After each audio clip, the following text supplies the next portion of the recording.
Have you all seen the news? Starting from January 1st, 2025, there will be a new policy regarding military service in China.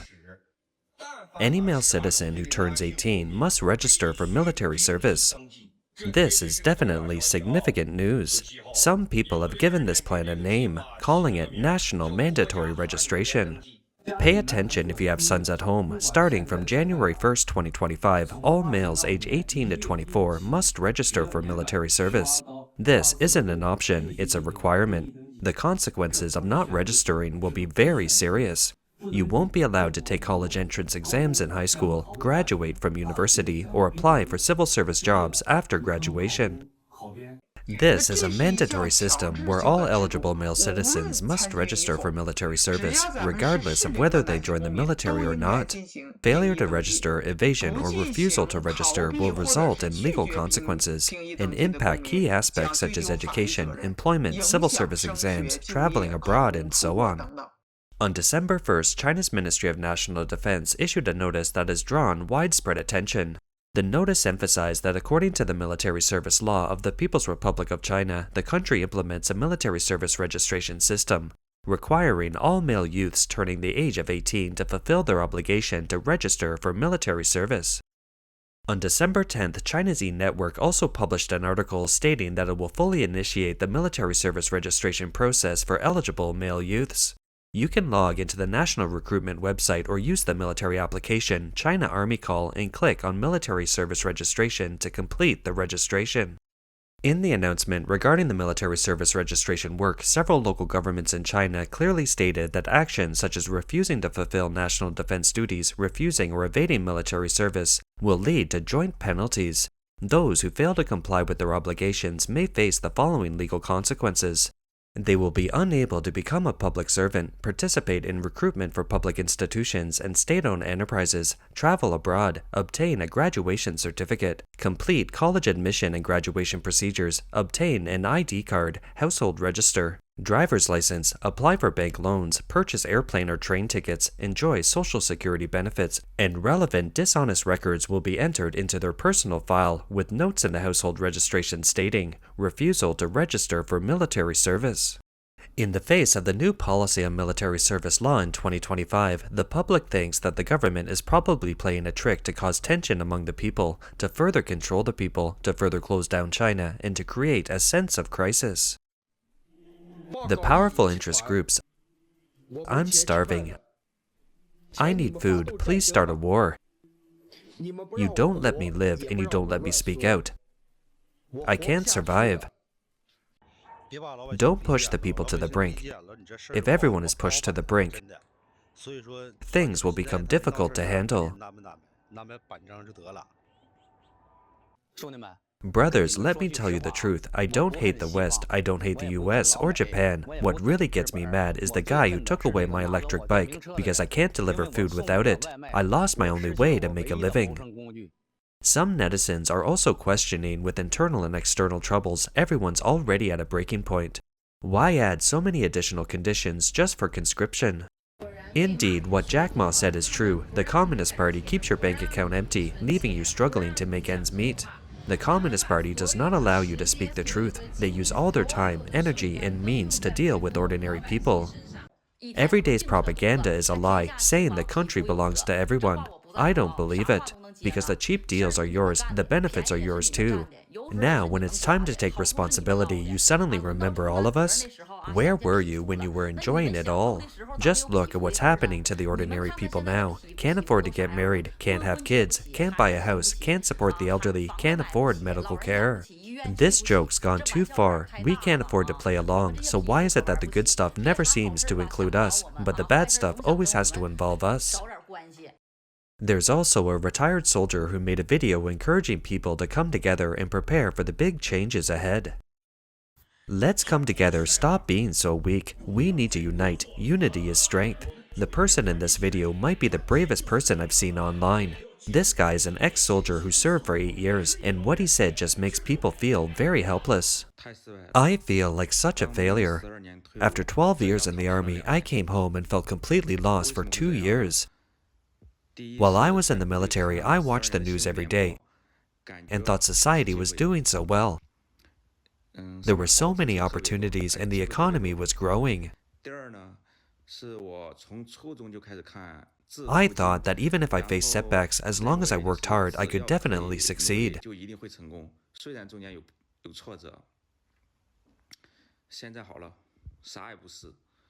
Now that I'm back, I find I can't do anything.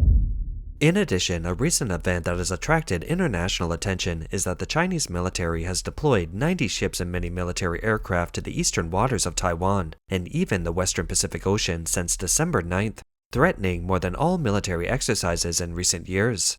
In addition, the Chinese People's Liberation Army (PLA) has set up 7 airspace reservation zones in eastern Zhejiang and Fujian. Taiwan's Ministry of National Defense spokesman Sun Lifang pointed out that the scale and threat level of the PLA's maritime deployment is higher than that of all the Chinese military exercises around Taiwan since Pelosi's visit in 2022. This number of Chinese Navy and Coast Guard ships in the region was indeed very alarming. And how they are scattered is beyond the eastern border of Taiwan, between the first and second island chain. I think their China intention is very clear. If you look at the military maps related to Taiwan's air defense identification zone, you'll notice a clear boundary line on the eastern side, and another one further into the Pacific. These 2 lines clearly signal China's intention to treat the Taiwan Strait as China's internal sea, meaning it's under the control and responsibility of the People's Liberation Army and falls entirely within China's sovereignty. The Ministry of National Defense of the Republic of China also reported that as of 6 a.m. on the 13th, a total of 12 Chinese military aircraft were detected over the past 24 hours, with 6 of these aircraft crossing the Taiwan Strait median line into northern and southwestern airspaces. Additionally, 14 Chinese naval vessels and 9 government vessels were observed. In the early hours of the 13th, at around 2 a.m., 9 Chinese Coast Guard ships engaged in harassment in the southwestern and southeastern waters of Taiwan. All vessels were closely monitored by the Taiwan Coast Guard and subsequently departed and returned. I clearly believe this is the beginning of the mid-stage of normalization. From Joint Sword A and Joint Sword B exercises and to the important visits of U.S. officials to Taiwan, the scale of harassment continues to expand. I believe this is the start of normalization.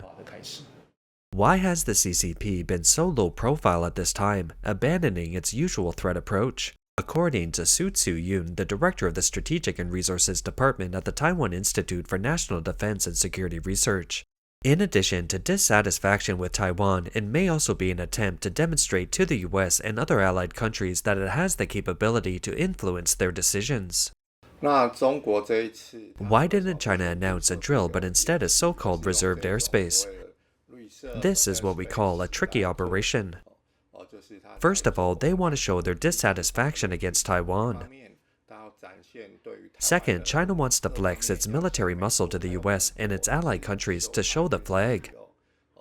This isn't about Taiwan, it's a means to show that it has the capability to control the first island chain, using the gap during the transition period of the 2 US presidents. Jay Zhang, Secretary General of the Chinese Strategic Foresight Association in Taipei, said, "This is also related to US President-elect Donald Trump's recent conversation with Xi Jinping.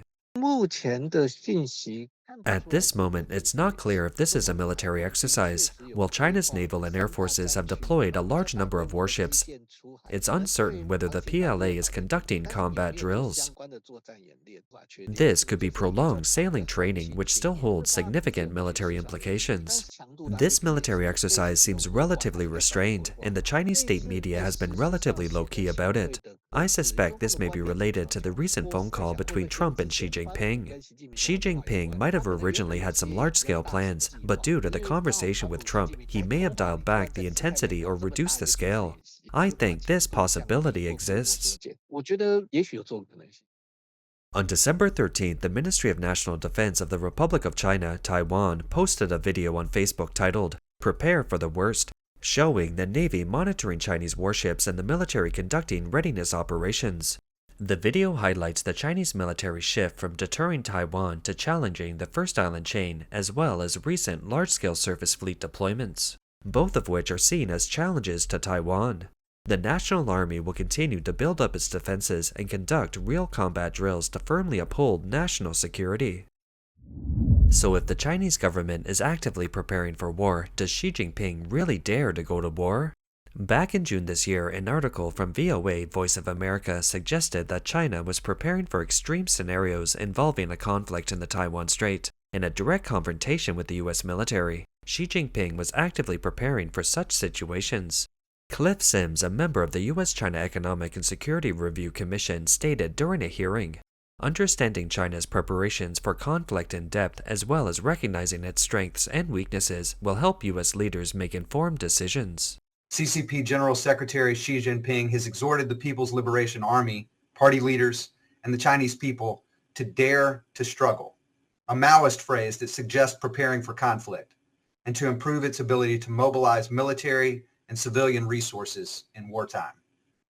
This enhanced capacity to mobilize has implications for the most acute threat of China breaking the peace, a military invasion of Taiwan.